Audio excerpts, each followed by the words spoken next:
오늘 함께 나눌 말씀은 느헤미야 11장 1절에서 9절 말씀입니다.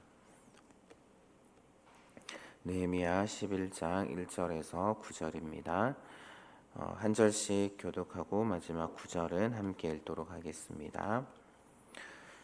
백성의 지도자들은 예루살렘에 거주하였고 그 남은 백성은 제비 뽑아 10분의 1을 거룩한 성 예루살렘에서 거주하게 하고 그 10분의 9는 다른 성읍에 거주하게 하였으며 예루살렘에 거주하기를 자원하는 모든 자를 위하여 백성들이 복을 빌었느니라.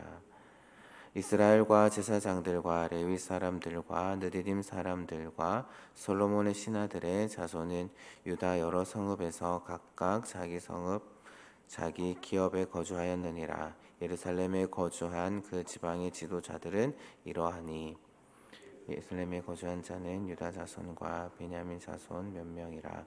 유다 자손 중에는 베레스 자손 야다야와 그는 우시아의 아들이요 스가랴의 자손 아마랴의 증손이요 스바랴의 혼손이요 마하랄렐의 오대손이며 또 마아세야니 그는 바룩의 아들이요 골호세의 손자요 하사야의 증손이요 아다야의 현손이요 요아립의 오대손이요 스가랴의 육대손이요 실로 사람의 칠대손이라.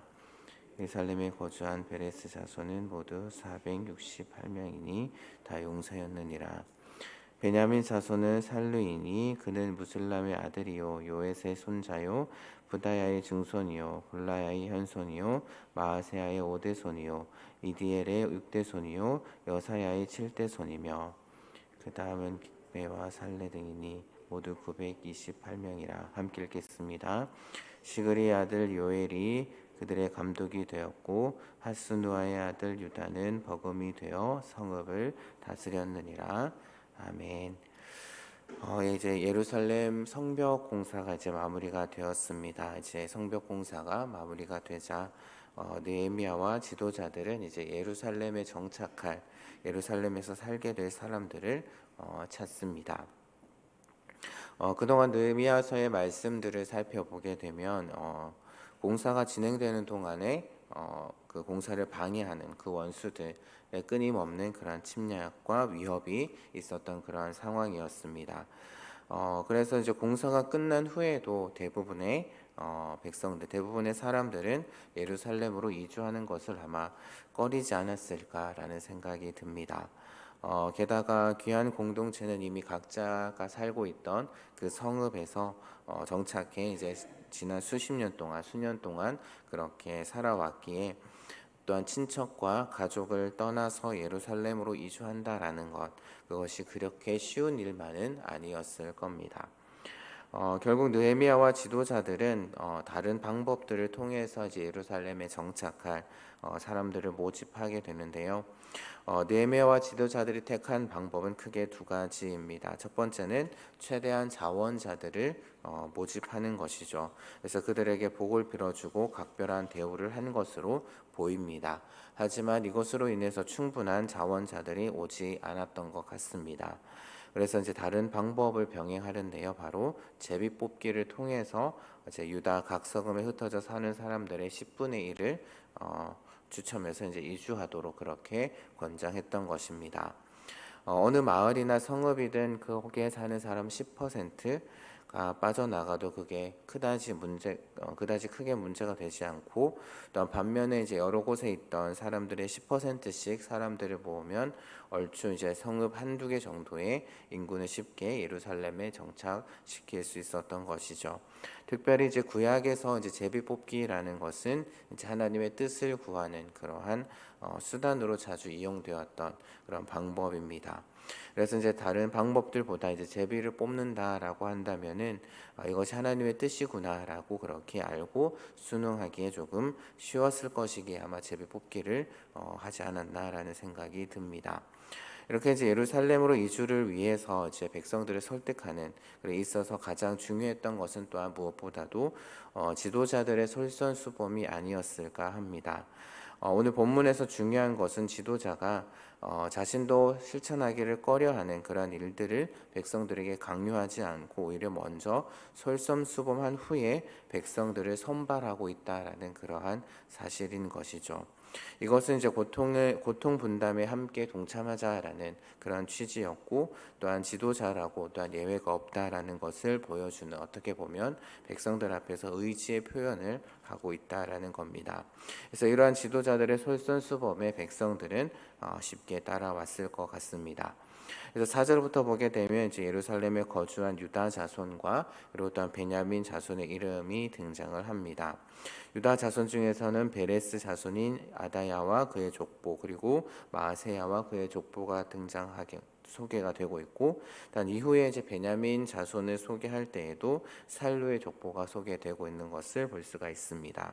이렇게 이제 이들의 족보가 소개되고 있는 것은 이들이 이제 혈통적으로 진정한 유대인이다라는 것을 보여주기 위함이 아닐까라는 생각이 듭니다. 그래서 예루살렘에 거주한 베레스 자손이 486명이었고 베냐민 자손은 이제 928명이었다라고 이렇게 소개를 하고 있고, 또한 그리고 요엘이 이들의 감독이 되었고 하스누아의 아들 유다가 그 다음이었다라고 그렇게 소개를 하고 있습니다. 이렇게 오늘 말씀을 살펴봤는데요. 지금 우리가 살아가고 있는 시대는 어떻게 보면 자신의 유익을 그렇게 많이 따지는 그러한 시대에 우리가 살아가고 있습니다. 자신에게 조금이라도 손해가 되는 일이라면 잘 하지 않으려고 하는 그러한 시대인 것이죠. 그래서 어떤 한 가지 일을 할 때에도 이것이 나에게 유익이 되는지 아닌지를 먼저 생각하고 따진다라는 겁니다. 오늘 본문에서 사실 예루살렘에 산다라는 것은 이 당시 상황에서는 어떻게 보면 자기에게 유익이 되기보다는 손해를 보는 일일 수도 있습니다. 앞서서 말씀드렸던 것처럼 우선 예루살렘을 공격하는 그러한 원수들이 아직 건재한 상황이었고, 또한 자신이 원래 살던 터전을 옮겨야 하는, 그래서 새로운 곳에 정착하는 것, 그것이 생각만큼 그렇게 쉬운 일은 아니었을 겁니다. 맨 땅에 헤딩하는 일이었을 것이고 모든 것을 처음부터 다시 시작해야 하는 그러한 일이었던 것이죠. 어떻게 생각하면 지금 이러한 상황에서 예루살렘에 거주하는 것은 어떻게 보면 큰 희생이 필요한 일입니다. 그런데 자기를 희생한다라는 것, 말은 쉽지만 생각보다 쉽지 않은 일인 것이죠. 만약 누군가가 여러분에게 희생을 강요한다면, 희생을 요구한다면 여러분들은 어떤 마음이 여러분들 마음에 드실 것 같습니까? 그래서 이 세상은 자신의 유익을 따라서 어떤 일을 결정하지만 그리스도인이라고 한다면은 조금은 달라야 되지 않을까 합니다. 그 일이 나에게 유익이 되는지 아닌지가 아니라 그것이 하나님의 뜻인지 아닌지가 우리 선택의 기준이 되어야 되지 않을까요? 하나님이 원하시는 것이 무엇인지가 중요한 판단의 기준이어야 되지 않을까 합니다. 그래서 오늘 말씀에서는 하나님의 뜻을 묻기 위해서 제비뽑기를 합니다. 그런데 그 일에 앞장섰던 사람 또한 예루살렘에 정착하기 위해서 앞장섰던 사람들은 바로 당시의 지도자들이었고 그들이 먼저 솔선수범하는 모습을 보여줍니다. 자신들이 하기 싫은 일, 그것을 다른 사람들에게 떠넘기지 않는, 오히려 희생이 요구되는 일에 가장 앞장서서 하는 모습을 지도자들이 보여주었던 것이죠. 오히려 이것이 우리가 가져야 될 모습이 아닐까 합니다. 이것이 하나님의 뜻이라면, 예루살렘에 정착하는 것이 하나님의 뜻이다라고 한다면은 그 일에 앞장서서 또한 솔선수범하는 그러한 모습, 그것이 우리가 가져야 할 모습이 아닐까 합니다.